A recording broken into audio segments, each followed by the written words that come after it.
మెదక్ జిల్లా రామాయంపేట మండల కేంద్రంలో మహాత్మా సావిత్రిబాయి పూలే 128వ వర్ధంతి వేడుకలను బీసీ నాయకుల ఆధ్వర్యంలో ఘనంగా నిర్వహించారు. ఈ సందర్భంగా వారు మాట్లాడుతూ బడుగు బలహీన వర్గాల ఆశాజ్యోతి సావిత్రిబాయి పూలే మహిళల చదువు కోసం ఆమె ఎంతగానో కృషి చేసిందన్నారు.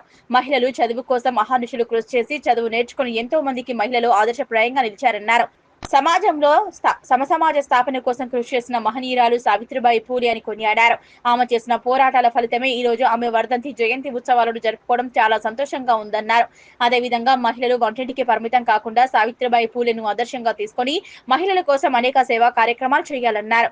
ఈ కార్యక్రమంలో మహాత్మా పూలే ఫౌండర్ పోచమల అశ్విని శ్రీనివాస్, అబ్రమైన గంగారాములు, శశికాంత్, సుంకోజు దామోదర్, అల్లాడి వెంకటేష్, దేవుని రవి, రెడ్డమైన నరేష్, సురేష్ నాయక్, పిట్ల శ్రీశైలం, పుట్టి శ్రీనివాస్ తదితరులు పాల్గొన్నారు. మహాత్మా జ్యోతిరావు పూలే, సావిత్రిబాయి పూలే మరి సావిత్రిబాయి పూలే వర్ధంతి సందర్భంగా రామాయంపేట్ల మరి బడుగు బలహీన వర్గాల ఆశాజ్యోతైన సావిత్రిబాయి పూలేకు మరి ఘనంగా నివాళులు అర్పించడం జరిగింది. మరి ఆమె ఎన్నో సేవలు చేసింది. వాళ్ళ ప్రాణాలను త్యాగం పెట్టి మరి మనకు ఎంతో సేవను అందించిన మహనీయులను మనం ఎప్పటికీ కూడా మర్చిపోవద్దు. వాళ్ళని స్ఫూర్తిగా తీసుకొని ముందుగా అన్ని కార్యక్రమాలలో అన్ని ఉద్యమాలలో కూడా మనం ముందుండాలి. మరి సావిత్రిబాయి పూలే గారు మహిళలు వంటింటికి అంకితం కాకూడదని చెప్పి ఆమె చదువు నేర్చుకొని ఎంతో మందికి మహిళలకు చదువును అందించి ఈరోజు అన్ని స్థానాలలో ముందడుగు కల్పిస్తున్న సావిత్రిబాయి పూలేకు ఇవే మా ఘనంగా నివాళులు అర్పిస్తున్నామని తెలియజేస్తున్నాం. జయపేట మున్సిపాలిటీ పరిధిలో మహాత్ములైనటువంటి జ్యోతిరావు పూలే, సావిత్రిబాయి పూలే విగ్రహాల వద్ద జ్యోతిబా పూలే యొక్క వర్ధంతి సందర్భంగా ఈ కార్యక్రమంలో పాల్గొన్న ప్రతి ఒక్కరికి శుభాకాంక్షలు తెలియజేసుకుంటున్నాను, నమస్కారాలు తెలియజేసుకుంటున్నాను. అప్పట్లోనే మనకు ఎలాంటి వనరులు లేనప్పుడు మరి 150-200 సంవత్సరాల క్రితమే వారి యొక్క పోరాటాల ఫలితమే ఈరోజు మరి మొట్టమొదటి భారతదేశ మహిళా టీచర్ ఎవరంటే సావిత్రిబాయి పూలే.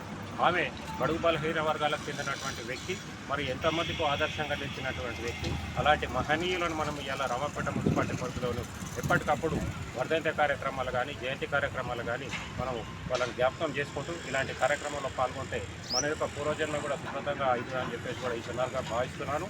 నిన్నటి రోజు ఏదైతే మహిళా దినోత్సవం సందర్భంగా ప్రతి మహిళలకు కూడా మేము శుభాకాంక్షలు తెలియడం జరిగింది. ఇలాంటి మహోన్నతులు ఉన్నటువంటి ఈ భారత గడ్డ విన ఇలాంటి మహనీయులు ఇంకా మనకు వస్తూ మనకు ప్రపంచాన్ని కాదు మన దేశాన్ని ముందుకు తీసుకోవాల్సిన అవసరం కూడా ఉన్నదని చెప్పేసి కూడా ఈ సందర్భంగా తెలియజేస్తున్నాను. ఈరోజు సావిత్రిబాయి పూలే గారి వర్ధంతి సందర్భంగా ఆ యొక్క మహనీయురాలకి పూలమాలలతో సత్కరించి వారి యొక్క ఆశయాలను కొనసాగించాలనే ఒక దిశగా ఈ యొక్క సమాజానికి సమాజ స్థాపన కోసము కృషి చేసినటువంటి వ్యక్తిగా మనమందరం కూడా విద్యార్థి లోకం కావచ్చు, ఈ దేశంలో ఉన్నటువంటి పౌరులు కావచ్చు, ఈ దేశంలో ఉన్నటువంటి యువత కావచ్చు, అలాంటి వ్యక్తులను స్ఫూర్తిదాయకంగా తీసుకొని ఏ దేశంలోనైనా ఒక ఆడపిల్లలు వంటింటికి పరిమితం కాకుండా, గల్లీకే పరిమితం కాకుండా ఈ దేశాన్ని నిర్మించడంలో, ఈ దేశ సమాజ స్థాపనం కోసము వాళ్ళ వంతు పాత్ర పోషించడం ఈరోజు చాలామంది పోషిస్తున్నటువంటి సందర్భం ఉన్నది. ఎందుకనంటే ఆ రోజు సావిత్రిబాయి పూలే గారు ఆడపిల్లలకు చదువు వస్తే ఈ దేశాన్ని శాసించే శక్తిగా ఎదుగుతారని చెప్పేసి మనమందరం ఆ ఉద్దేశంతో ఆమె ఎంతోమందికి చదువులు చెప్పి ఈరోజు అందరికీ సమాజ స్థాపన ఏ రకంగా జరుగుతుందని చెప్పేసి తెలియజేసింది. కాబట్టి అదేవిధంగా ఈరోజు ఈ దేశంలో చాలామంది అమ్మాయిలు ఈ దేశానికి ఒలింపిక్స్ గోల్డ్ మెడల్స్ తీసుకొస్తూ ఉన్నారు, ఎంతో ఉత్తమ స్థాయిలో నిలబడుతూ ఉన్నారు. కేవలం సావిత్రిబాయి పూలే లాంటి వ్యక్తులు ఆ రోజు ఆ యొక్క నిర్ణయము ఈరోజు ఇంతవరకు తీసుకొచ్చినటువంటి ఘనత.